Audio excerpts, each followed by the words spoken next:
My name's Sean Harris.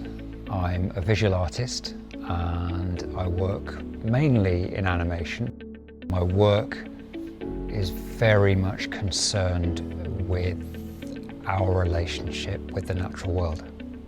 The exhibition is called The Conference of the Birds, and it is focused on two iconic bird species. The first is the curlew.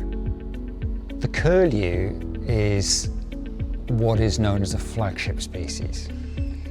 It speaks for an entire habitat. If we create a good environment for curlews, we create a good environment, a favourable environment for many, many other species. But critically, we also create a good environment for ourselves.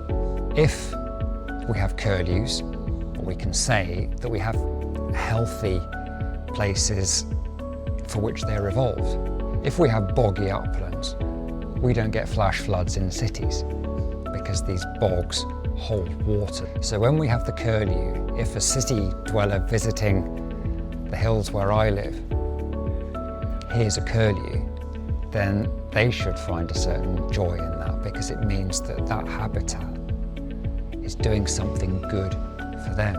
I also wanted to tell a very dark story of the other species, which is the great auk.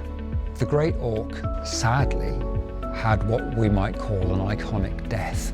The last pair on Earth were strangled by specimen hunters in 1844 on the island of Eldey, which lies off Iceland. By then, we had turned the great auk into a commodity.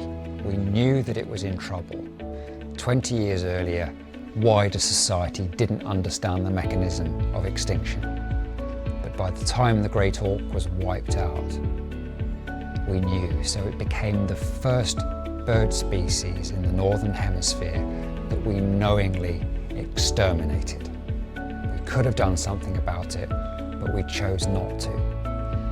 Now, with the curlew, it's on the same trajectory as the great auk. We have the same choice. We can turn this into a story of renewal, of a renewed relationship with the natural world.